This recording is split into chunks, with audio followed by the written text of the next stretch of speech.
막중한 책임을 온몸으로 느낍니다.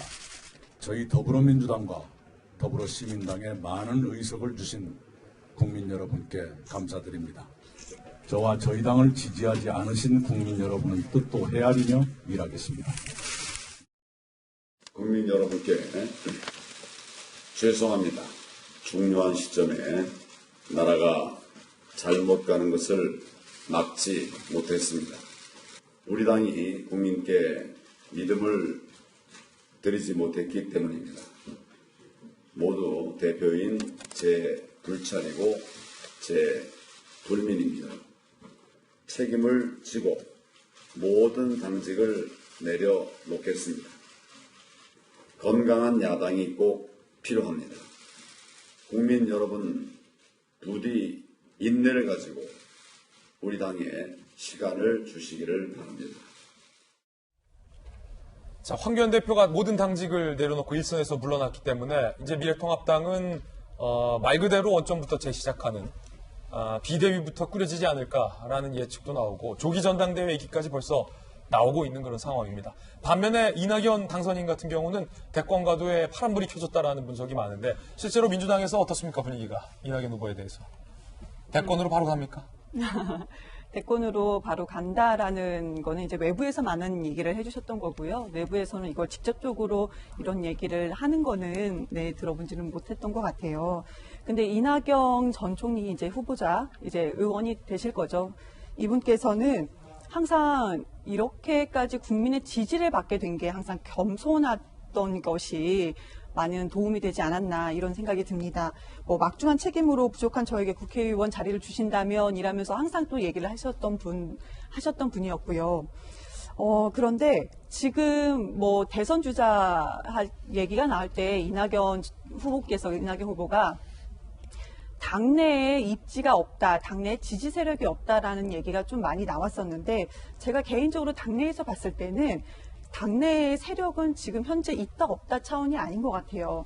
국민들께서 지지하시고 국민들께서 원하시면은 당내 세력은 자연적으로 좀 결집이 되는 것 같이 보여지고요. 그런데 당내에서 꼭 이낙연 의원, 이게 후보만 꼭 대선 주자로 지금 꼽히고 있느냐? 그건 아니거든요. 단체장을 제외하고도 김두관 의원도 지금 살아서 다시 돌아오셨고요. 네, 그리고 정세균 총리도 지금 아직 계십니다.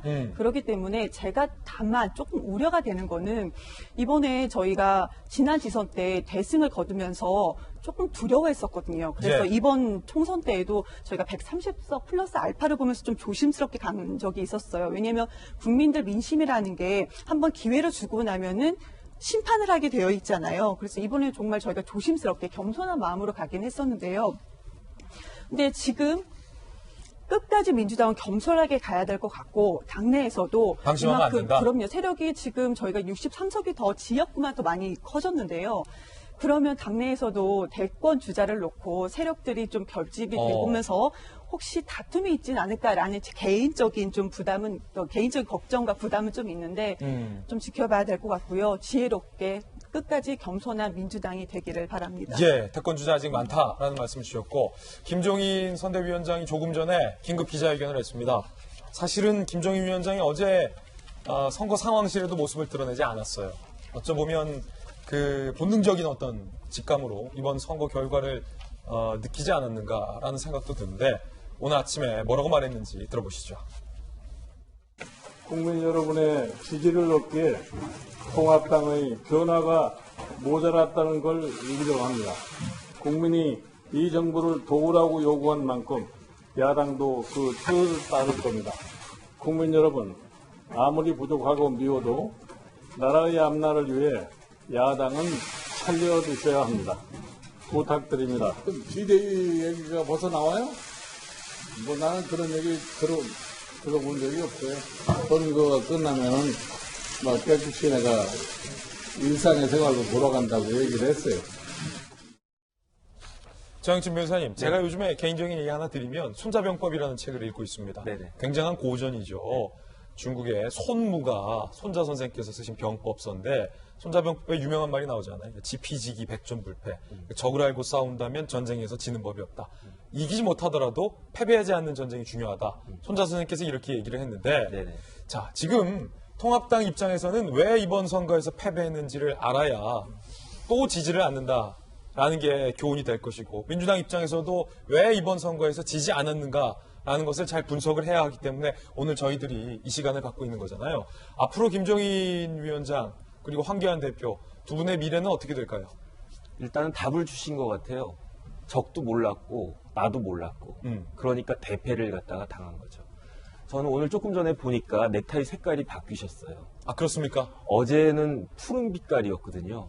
그래서 저런 넥타이를 왜 매셨을까? 더군다나 종로에서 그 투표를 갖다가 하셨는데 오늘 조금 전에 그래서 제가 유심히 봤더니 핑크빛으로 바뀌었더라고요. 아, 그러네요. 네네. 일단은 제가 봤을 때 김종인 위원장은 지난 10년 동안에 우리나라 총선에 한 가운데 있었어요.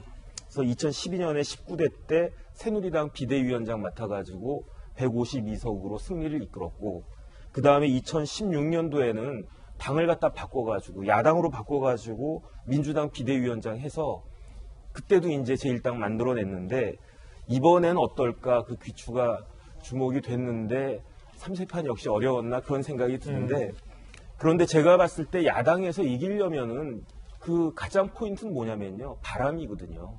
그런데 이번에는 바람이 전혀 불지 않았어요. 예. 왜 바람이 불지 않았는가?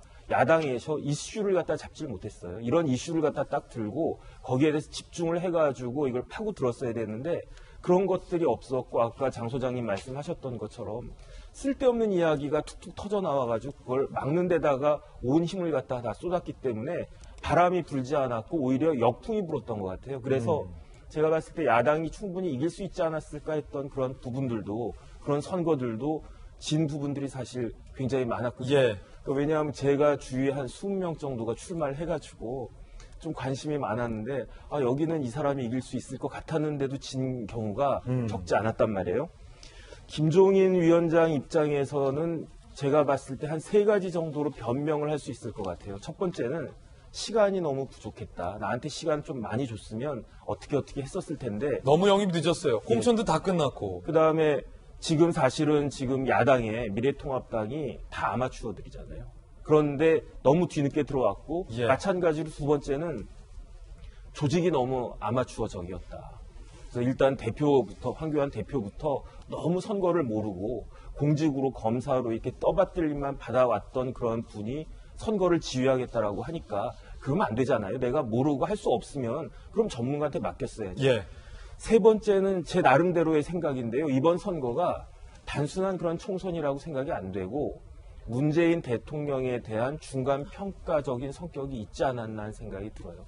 왜냐하면 조금 있으면 만 3년 차 집권 그게 되니까, 그렇기 때문에 사람들이 의식을 하든 의식을 하지 않던 문재인 대통령을 지지하는 사람들은 여기에 있어서 이번 선거는 만약에 잘못되면은 중간 평가를 갖다가 잘못하는 것이 된다, 잘못하고 있다라고 하는 그러한 평가가 된다라는 생각을 은연중에 했었던 것 같고, 어쨌든 결과는 대통령한테 최대의 선물을 안겨준 거잖아요. 그러니까 집권 하반기에 무슨 일을 잘못해도 제가 봤을 때는 이번에는 대통령이 변명할 수 없는 그런 상황에 몰리는 것 같고, 이낙연 총리가 굉장히 노련하다는 생각이 드는 게 굉장히 떨리는 듯한 음성으로 엄중한 막중한 책임감 느낀다라는 말씀이 그런 이야기가 아닌가 그런 생각이 듭니다. 예. 마지막으로 한 말씀만 네. 더 드리면은 김종인 위원장 직업이 비대위원장인 것 같아요. 네. 그래가지고 조금 전에 그 원래대로 돌아가겠다, 자연인으로 돌아가겠다라고 말씀을 하셨는데 계속 비대위원장 하셨거든요. 이번에도 놔줄 수 있을지 하는 생각이 조금 듭니다. 예. 김종인 위원장의 영입이 너무 늦었다. 사실은 공천 과정에서부터 영입을 하려면 했었어야 됐는데 결국은 김종인 위원장의 예언대로 공천이 사천이었고 문제가 많았다라는 영입 이전의 그 비판이 현실로 드러난 결과가 됐다라는 거죠.